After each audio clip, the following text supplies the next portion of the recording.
कैसे हैं आप?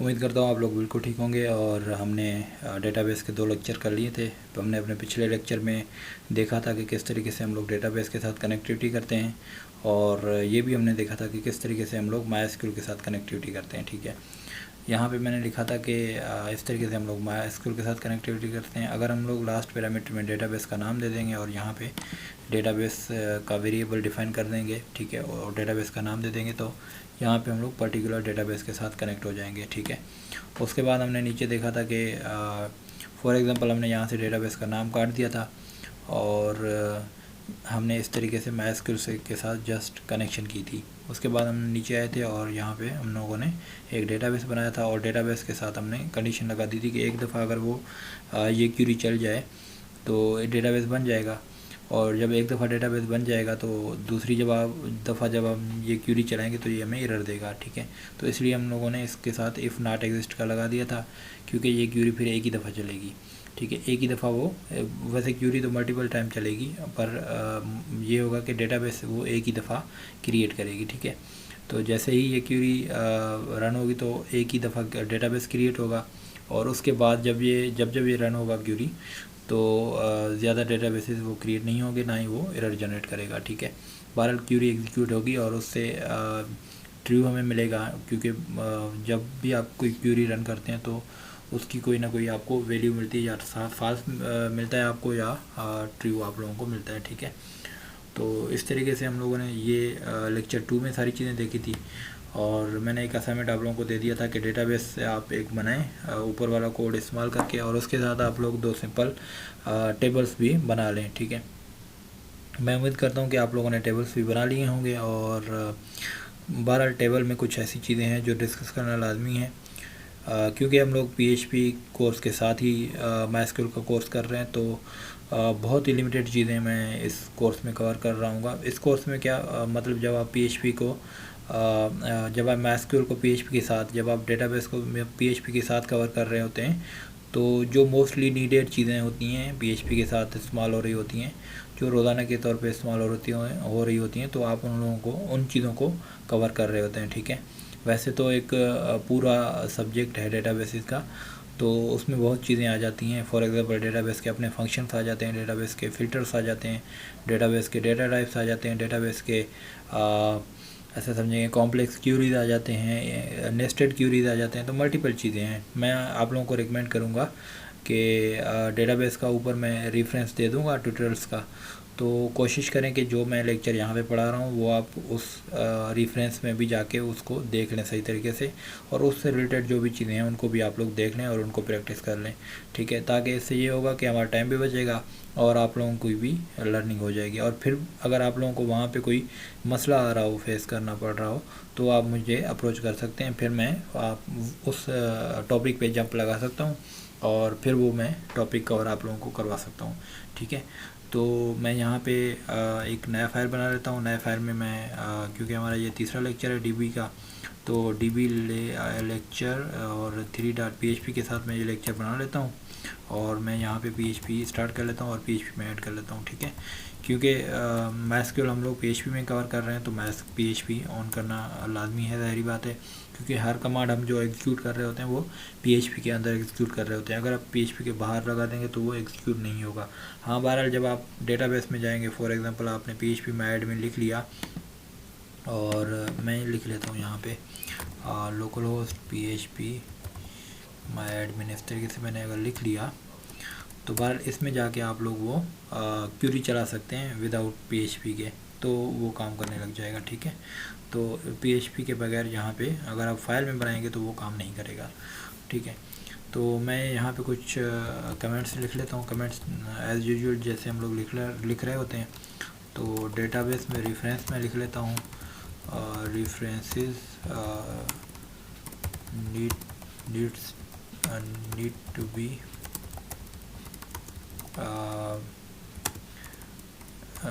needs some concentration। ठीक है,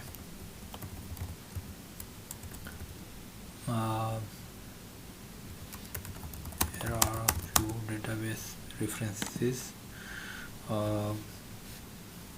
that need some that need some concentration. ठीक है, तो आप लोगों को इनको ये MySQL है, हाँ मैंने सर्च करके रखा है, क्योंकि ये जो भी ट्यूटोरियल्स हैं, जो भी लेक्चर टॉपिक्स हैं, वो पूरे प्योरली बेस करते हैं MySQL पे।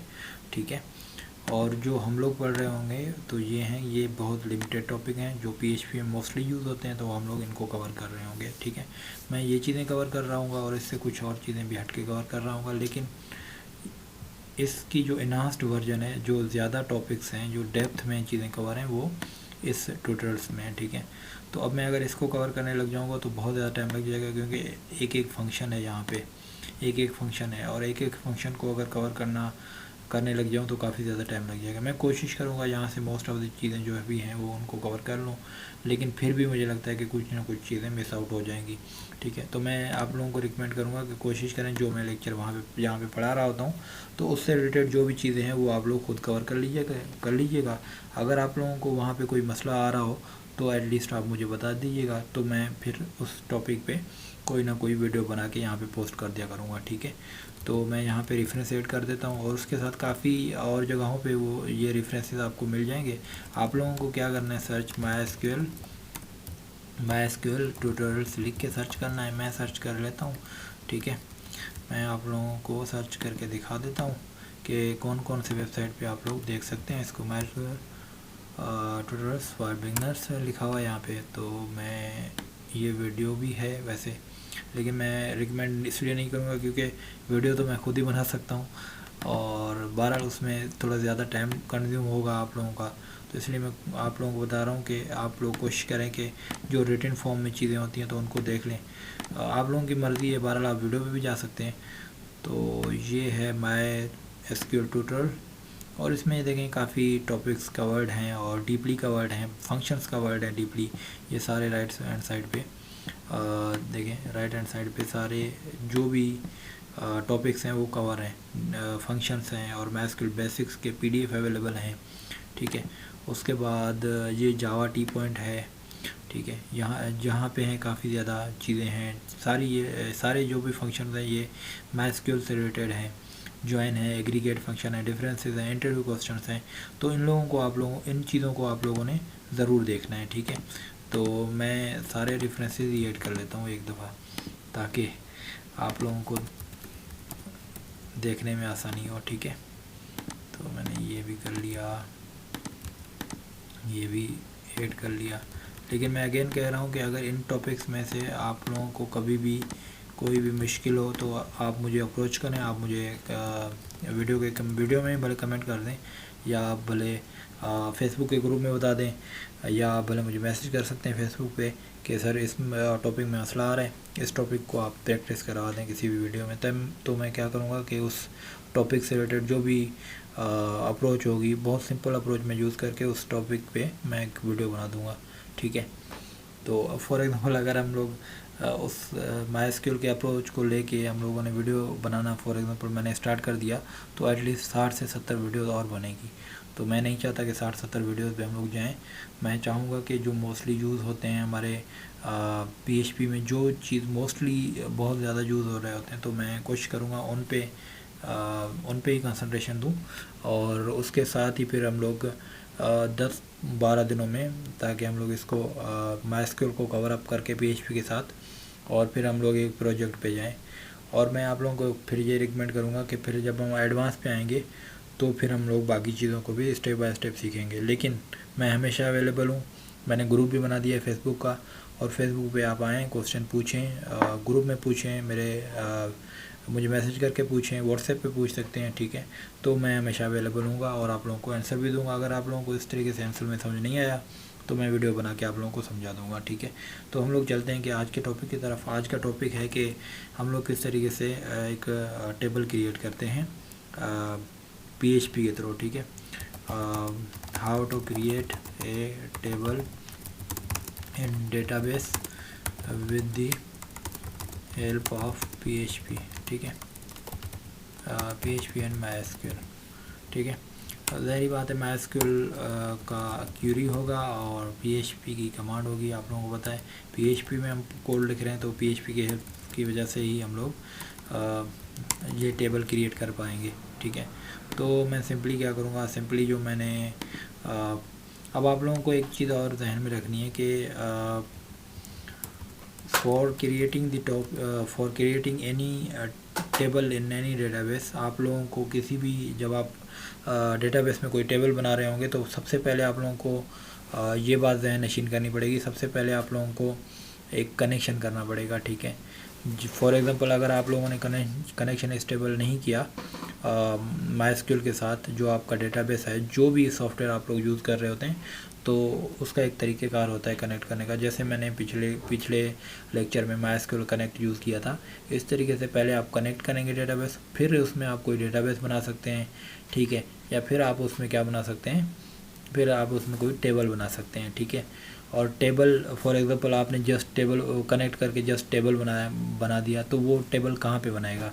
तो आपने तो उसे कोई डेटाबेस ही नहीं दिया। जब आप उसे फॉर एग्ज़ाम्पल पहले कनेक्शन बनाएंगे, उसके बाद उसको डेटाबेस देंगे, या जब आप कनेक्शन बना रहे होते हैं तो उसमें आप लोग फोर्थ जो पैरामीटर है वो डेटाबेस का दे देंगे, ठीक है, ताकि जब कनेक्शन हो उस डेटाबेस के साथ ही डायरेक्टली कनेक्शन हो। और उसके बाद फिर नीचे आप लोग कमांड लिख देंगे क्रिएट टेबल वाला, तो टेबल क्रिएट हो जाएगा, ठीक है। अब मैं आप लोगों को प्रैक्टिकल दिखा देता हूँ। फॉर एग्ज़ाम्पल मैंने यहाँ पे आया हूँ मैं, तो यहाँ पे मैंने ऑलरेडी कोड सर्च किया हुआ है टेबल का, तो मैं ये टेबल वाला कोड उठा लेता हूँ, ठीक है। इस तरीके से मैंने ये कोड उठा लिया टेबल का क्रिएट करने का, मैंने उठा के यहाँ पे फॉर एग्ज़ाम्पल मुझे ये बंद करना पड़ेगा, मैं यहाँ पे मैंने ये पेस्ट कर दिया, ठीक है। अब ये एक वेरिएबल है, उसमें मैंने ये पूरा जो भी SQL का जो भी कमांड है वो मैंने इसके अंदर कोटेशन के अंदर दे दिया। फॉर एग्ज़ाम्पल दिखाएं, कोटेशन स्टार्ट कर दिया और उसके अंदर ये पूरा मैंने जो भी कमांड है वो दे दिया, ठीक है। उसके बाद मैंने क्या किया कि इफ़ कनेक्शन, और आप लोगों को पता है कि कनेक्शन जब नहीं होगा तो ये क्यूरी कैसे चलेगा, ठीक है। ये कनेक्शन होगा, अब कनेक्शन के लिए क्या होगा, मुझे पता है कि कनेक्शन पहले करना पड़ेगा हमें।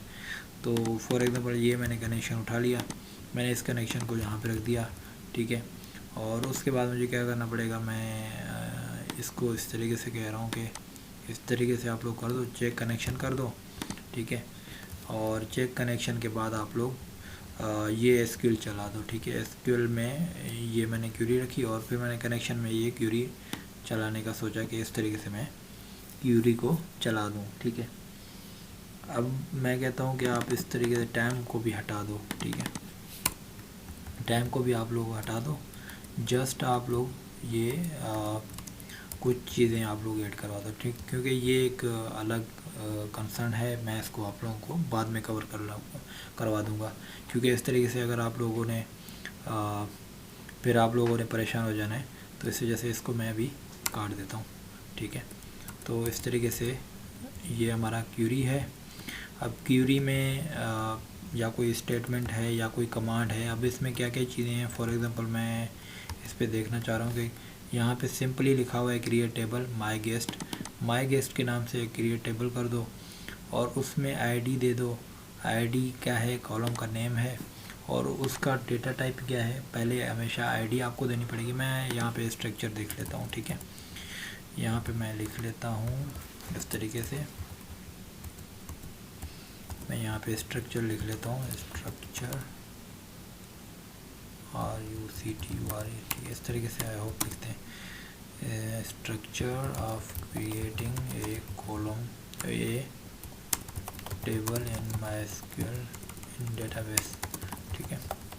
अब डेटाबेस में कॉलम टेबल किस तरीके से लिखते हैं। सबसे पहले तो आपको first of all right the column name, ठीक है। कॉलम नेम लिखा आप लोगों ने। कॉलम नेम क्या है, कॉलम नेम है फॉर एग्ज़ाम्पल यहाँ पे मैंने लिख दिया आईडी। उसके बाद आप लोगों ने क्या करना है, उसके बाद आप लोगों ने लिखना है, मैं यहाँ इसको इस तरीके से कर लेता हूँ ताकि आप लोगों के लिए थोड़ा और आसानी हो, ठीक है। यहाँ कॉलम नेम क्या है, आईडी है। उसके बाद मैंने लिखा कि डेटा टाइप कौन सा सिलेक्ट करना है। डेटा, यहाँ पे मैंने डेटा टाइप लिख दिया, ठीक है। उसके बाद आप लोगों ने डेटा टाइप देना है। फॉर एग्ज़ाम्पल आपने var देना है, इंटीजर देना है या डेट टाइम देना है, ठीक है। ये मोस्टली 3 जो मेजर हैं डेटा टाइप हैं। फिर इसके अंदर काफ़ी चीज़ें आ जाती हैं।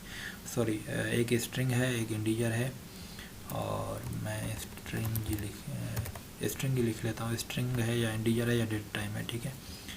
ये पहले आपको कॉलम का नेम लिखना है, उसके साथ आप लोगों ने डेटा टाइप लिख लेना है, ठीक है। उसके बाद आप लोगों ने उसकी डिफ़ॉल्ट वैल्यू आप लोगों ने सिलेक्ट कर देनी है, ठीक है। डिफ़ॉल्ट वैल्यू में आप लोग फॉर एग्जांपल कह देते हैं कि उसके एट्रीब्यूट आप लोग कहते हैं, ठीक है। एट्रीब्यूट्स में फॉर एग्जांपल कभी कभी आप लोगों ने बताना होता है कि प्राइमरी की है या फॉरेन की है, ठीक है, या नॉट नल है, ठीक है। तो उसके एट्रीब्यूट आप लोगों ने डिफ़ाइन करने होते हैं। इस तरीके से इन्होंने क्या किया, पहले ये कॉलम नेम है आईडी, उसके बाद उसका डेटा टाइप है इंटीजर है, इंटीजर की फिर लेंथ है 6 है। अगर आप इंटीजर की लेंथ नहीं भी देंगे तो वो ऑटो उसकी लेंथ उठा लेगा, ठीक है। तो यहाँ पे इंटीजर है, उसके बाद उसकी अनसाइंड ऑटो इंक्रीमेंट है, प्राइमरी की है। अब प्राइमरी की क्या है उसको हम लोग नेक्स्ट लेक्चर में कवर कर लेंगे, ठीक है। अब ऑटो इंक्रीमेंट, अनसाइंड और प्राइमरी की, मोस्टली ऑटो इंक्रीमेंट और प्राइमरी की को हम लोग नेक्स्ट लेक्चर में कवर अप कर लेंगे, ठीक है। उसके बाद हम लोग देख लेते हैं कि फर्स्ट नेम है कॉलम का नेम, उसके बाद varchar है, उसकी लेंथ दी हुई है और नॉट नल है, मतलब ये कभी भी नल नहीं हो सकता। अगर आप नल देंगे तो ये आप लोगों का जो भी फॉर एग्जांपल आप कोई भी डेटा इंसर्ट करेंगे और फॉर एग्जांपल आपने फर्स्ट नेम में एम्प्टी वैल्यू दे दी तो वो आप लोगों को एरर देगा, कि वो कहेगा कि ये जो कॉलम की जो स्ट्रक्चर बनी हुई है वो नॉट नल पे बनी हुई है, ठीक है। तो इसको आप लोग खाली नहीं छोड़ सकते, नल नहीं छोड़ सकते, तो वो आप लोगों को एरर दे देगा, ठीक है। Same goes to last name भी आपका नल नहीं है, ठीक है। उसके बाद आपका ईमेल है, सेम varchar है, varchar जो टाइप है वो स्ट्रिंग का ही है, ठीक है। उसके स्ट्रिंग के अंदर भी मल्टीपल चीज़ें हैं, varchar है, टेक्स्ट है, लॉन्ग टेक्स्ट है, ठीक है, इस तरीके से, और करेक्टर है। तो ईमेल भी सर्टेन लेंथ पे है, और ईमेल के साथ कोई भी कंडीशन नहीं है, आप लोग नल भी छोड़ सकते हैं उसको, लेकिन इन दोनों चीज़ों को आप लोग नल नहीं छोड़ सकते। और ये आईडी अगर ऑटो इंक्रीमेंट है और प्राइमरी की है तो ये भी कभी भी नल नहीं हो सकती, और ये कभी भी सेम नहीं हो सकती आईडी, क्योंकि प्राइमरी की है, ठीक है। तो बहरहाल ज़्यादा प्राइमरी की को हम लोग आगे चल के डिस्कस करेंगे। उसके बाद हमने देखा है कि यहाँ पे हमने कंडीशन लगाई है, जिस तरीके से हमने पिछले लेक्चर में देखा था कि अगर ये क्यूरी एग्जीक्यूट हो गई तो फिर ये ट्रू हो जाएगा और फिर ये एग्जीक्यूट होने लग जाएगा, ठीक है। अब हम लोग देख लेते हैं किस तरीके से हम लोग फॉर एग्जांपल कोशिश करते हैं कि इसको एग्जीक्यूट कर लें लेक्चर 3 को। अब मैं सोच रहा हूँ कि लेक्चर 3 शायद एग्जीक्यूट नहीं होगा, क्योंकि हमने डेटाबेस उसमें सिलेक्ट नहीं किया। मैंने वैसे ही सिलेक्ट नहीं किया, मैं देखना चाह रहा हूँ कि क्या एरर आ रहा है, ठीक है। तो इस तरीके से तो मैं इसको ऐसे ही चला रहा हूँ कि क्या इसमें हम लोग क्या एरर देख लेते हैं, ठीक है।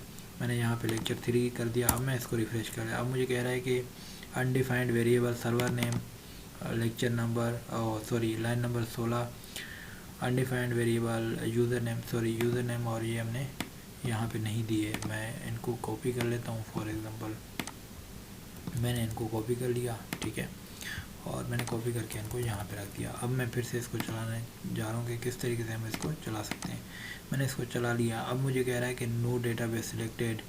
अच्छा, कहाँ पे सिलेक्ट नहीं किया? 43 लाइन पे। मैंने आप लोगों को बताया कि ये एग्जीक्यूट नहीं होगा क्योंकि हमने डेटाबेस में सिलेक्ट ही नहीं किया। जब हम इसको फोर्थ पैरामीटर डेटाबेस दे देंगे, जब हम इसे बता देंगे कि फ़िलहाल डेटाबेस में जाके जो टेबल है वो इंसर्ट करवा दो, तभी ये जाके इंसर्ट करवाएगा, ठीक है। तो हमने कल एक डेटाबेस बनाया था जिसका नाम था ये MyDB, और MyDB में हम लोग फिर से MyDB सिलेक्ट कर लेते हैं और यहाँ पे हम लोग जाके डेटाबेस लिख लेते हैं लास्ट में, ठीक है। तो अब देखते हैं कि ये एग्जीक्यूट होता है या नहीं होता। अब मैं इसको रिफ़्रेश कर रहा हूँ, ठीक है। अब ये कह रहा है कि table my guest created successfully. अब किस तरीके से हम लोग चेक करेंगे इसको, मैं इसको देख लेता हूँ। ये MyDB है, इसको मैंने जैसे ही ये एक्सटेंड किया तो यहाँ पे माई गेस्ट के नाम से ये टेबल बना हुआ है। अब टेबल जब आप ओपन करेंगे तो अब आप देखेंगे किस तरीके से टेबल में क्या क्या चीज़ें हैं, ठीक है। सिलेक्ट स्टैटिक फ्रॉम ये माई गेस्ट, ये तो एक ऐसे समझे कि क्यूरी चल रहा है, लेकिन मुझे क्यूरी नहीं देखना, मुझे इसका स्ट्रक्चर देखना है कि इसका स्ट्रक्चर क्या बना है। मैंने स्ट्रक्चर पे क्लिक कर लिया, ठीक है। जो स्ट्रक्चर हमने बनाया होगा वही बना होगा, ठीक है। स्ट्रक्चर में आप लोग कंपेयर कर सकते हैं कि स्ट्रक्चर में आप लोगों ने पहले आईडी दिया है इंटीजर, उसकी जो लेंथ है वो आप लोगों ने 6 दी हुई है, यहाँ पे इंटीजर टाइप है और 6 उसकी लेंथ है, ठीक है। अनसाइंड है और उसके बाद ऑटो इंक्रीमेंट है, उसके बाद प्राइमरी की है। अब प्राइमरी की यहाँ पे ये की का निशान है और प्राइमरी लिखा हुआ है अगर आप होवर करेंगे इस पर, ठीक है। उसके बाद फर्स्ट नेम है varchar 30 है, उसके बाद लास्ट नेम है varchar 30 है, उसके बाद ईमेल है varchar 50 है। अगर आप यहाँ पे आ जाएं तो ये कह रहा है कि डिफ़ॉल्ट वैल्यू नन है, लेकिन उसका जो एट्रीब्यूट है डिफ़ॉल्ट नन है, ठीक है। और नल के साथ आप लोग देख रहे होंगे कि नल के साथ नो लिखा हुआ है, मतलब ये नल नहीं हो सकता, ठीक है। यहाँ पे भी नल के साथ नो लिखा हुआ है, यहाँ पे नल के साथ येस लिखा हुआ है। मैंने आप लोगों को बताया था कि ईमेल नल हो सकता है क्योंकि यहाँ पे ईमेल के साथ कोई भी एट्रीब्यूट वाली कंडीशन नहीं लगी हुई, ठीक है। तो इस तरीके से डेटा ये टेबल क्रिएट होगा। फॉर एग्जांपल अब मैं क्या कर रहा हूँ, अब मैं फिर से इसको जो है फिर से मैं रिफ़्रेश कर रहा हूँ तो मैं देखूँगा कि मुझे एरर दे रहा है। क्या एरर दे रहा है कि my SQL already my guest already exist, ये जो टेबल है वो ऑलरेडी एग्जिस्ट कर रहा है, ठीक है। तो अब हम क्या करेंगे, फिर भी उस तरीके से हम लोग कंडीशन लगा देंगे कि इफ़ एग्जिस्ट, ठीक है। अब मैं इसको फिर से वही कंडीशन लगा रहा हूँ, कॉपी कर लिया मैंने कंडीशन और मैंने इफ़ नॉट एग्जिस्ट, ठीक है, इस तरीके से मैंने कंडीशन लगा दिया। अब मैं इसको चला रहा हूँ तो ये मुझे फिर से वही एरर दे रहा है, लेकिन ये दोबारा ये क्रिएट नहीं कर रहा, ठीक है। एक ही इसने क्रिएट किया हुआ है, ये एग्जीक्यूट हो रहा है। एग्जीक्यूट होने के साथ चेक कर रहा है कि अगर ये टेबल इस डेटाबेस में एग्जिस्ट करता है तो ठीक है, अगर नहीं एग्जिस्ट करता तो ये बना दो, ठीक है। तो अब आप देखें कि ये जो varchar है या इंटीजर है, ठीक है, ये डेटा टाइप्स हैं और डेटा टाइप सिलेक्ट करना लाजमी होता है। आप मैन्युअली बनाएं, आपकी मर्ज़ी, आप लोग अगर कोड के थ्रू बनाना चाहें आप लोगों की मर्ज़ी है, ठीक है। तो मोस्टली हम लोग क्योंकि कोड के थ्रू आप बना रहे होते हैं, तो इस तरीके से जब आप कोड के थ्रू बना रहे होते हैं तो वही लोग बना रहे होते हैं कोड के थ्रू जो कोई ना कोई प्रोडक्ट बना रहे होते हैं, कोई ना कोई सॉफ्टवेयर बना रहे होते हैं, कोई ना कोई ऐसे समझे कि बड़ा वेब एप्लीकेशन बना रहे होते हैं, तो वो मोस्टली कोड के थ्रू डेटाबेसेस बना रहे होते हैं, ठीक है। वरना ऐसे होता है कि मोस्टली लोग जो है वो मैन्युअली बना रहे होते हैं। कोई भी एप्लीकेशन है उसको इस तरीके से यहाँ जाके यहाँ पे आप देखेंगे कि मैंने सेलेक्ट कर दिया, ठीक है। अब मैं यहाँ पे आऊँगा तो मुझे कोड ये यहाँ पे टेबल का नेम लिखा हुआ है, यहाँ पे मैं कोई भी टेबल बनाऊँगा नाम लिखूँगा और यहाँ से मैं टेबल के जो भी कॉलम्स हैं, फॉर एग्जाम्पल 4 कॉलम लिखे हुए हैं, मैंने 100 कॉलम लिख लिए तो 100 कॉलम ऑटोमेटिकली बन जाएंगे। और फिर मैं उन टेबल्स के नाम और उनके डेटाबेस सिलेक्ट करूँगा, डेटा टाइप सिलेक्ट करूँगा और फिर मैं उसको फिर नीचे जाके सेव कर लूँगा। फॉर एग्जांपल मैंने यहाँ पे लगा दिया तो टेबल का नेम लगा दिया माय गेस्ट 2, ठीक है, और मैंने इसमें एक कॉलम लगा दिया। अब एक कॉलम को मैंने क्रिएट जैसे ही कर दिया तो ये क्रिएट हो जाएगा और उसके साथ ही मुझसे पूछेगा कि इसका नाम क्या है। मैं कहता हूँ कि इसका नाम है ID2, ठीक है, और फिर ये मुझे कहेगा लेंथ क्या है इसकी। और फॉर एग्जाम्पल मैं लेंथ नहीं दे रहा, मैं कह रहा हूँ डिफ़ॉल्ट इसकी वैल्यू नल है, जो तो मैं इसको, ये मुझे कह रहा है कि नल है, मैं कहता हूँ ठीक है नल कर दो इसको। उसके बाद मुझे यहाँ पे सेव का ऑप्शन है, मैं इसको अगर सेव कर लेता हूँ तो ये सेव हो गया, देखें, ठीक है, ये सेव हो गया। ये अब 2 टेबल हो गए। फॉर एग्जाम्पल मैं इस पर चला जाता हूँ ब्राउज पे, सॉरी स्ट्रक्चर पे अगर चला जाता हूँ तो ये जो दूसरा है वो ये जो 2 टेबल्स हैं, एक टेबल माई गेस्ट ऑलरेडी बना हुआ था, अब ये माई गेस्ट 2 का टेबल बन गया है, ठीक है। अब फॉर एग्जांपल अगर मैं इसको ख़त्म करना चाहूँ तो किस तरीके से ख़त्म कर सकता हूँ, मैं ऑपरेशंस पे जाऊँगा, ठीक है। बहरहाल ये अलग इसको आप अभी छोड़ दें क्योंकि अगर मैं इसको करने लग गया तो फिर हो सकता है आप लोगों को प्रीवियस जो कॉन्सेप्ट है वो सही तरीके से याद ना हो। तो आप ऐसे करें कि इसको यहाँ पे ड्रॉप का ऑप्शन है तो मैं इसको ड्रॉप कर लेता हूँ, ठीक है। और उसके बाद ड्रॉप किया, लेकिन ड्रॉप में क्या हुआ कि इसमें जस्ट इसके नहीं कुछ भी ड्रॉप नहीं हुआ, ठीक है। बहरहाल ये आप टेबल जो है ड्रॉप कर सकते हैं, ख़त्म कर सकते हैं इस टेबल को। मैं आपको नेक्स्ट लेक्चर में ख़त्म करना सिखाऊंगा कि किस तरीके से आप लोग यहाँ से ये टेबल जो है ख़त्म कर सकते हैं। मैं दिखा देता हूँ एक दफ़ा, आप इस तरीके से भी कर सकते हैं इसको। आप लोग जाएं यहाँ पे MySQL में जाएं, ठीक है। अब ये टेबल आ गए हैं, अब इसको सिलेक्ट किया आप लोगों ने, अब इसको आपने ड्रॉप कर दिया तो ये क्या करेगा, ये MySQL के जो 2 का जो टेबल है वो ड्रॉप कर देगा। ड्रॉप का मतलब ख़त्म कर दो, ठीक है। इस डेटाबेस से उसको ख़त्म कर दो, डिलीट कर दो। और ये माई गेस्ट का एक ही टेबल पड़ा हुआ है तो इसको इस तरीके से किया है। वो यहाँ से भी हो सकता है दूसरे यहाँ पे ऑप्शन के थ्रू, लेकिन मैंने इसको इस तरीके से करके आप लोगों को दिखाया क्योंकि ये थोड़ा आसान है एज़ कम्पेयर टू दिस, ठीक है। तो आज के लेक्चर में हमने क्या पढ़ा, आज के लेक्चर में हमने पढ़ा है कि डेटा टाइप्स, अब जब आप टेबल क्रिएट कर रहे होते हैं तो आपको कोड के थ्रू टेबल किस तरीके से क्रिएट करते हैं। और फिर हमने थॉरोली पढ़ा है कि डेटा टाइप क्या होते हैं। 12 डेटा टाइप तो आप लोगों को ऑलरेडी पता है कि PHP में हम लोग पढ़ के आए हैं। इंटीजर होते हैं, स्ट्रिंग होते हैं और डेट टाइम होते हैं। और वहाँ पे तो 6-7 टाइप के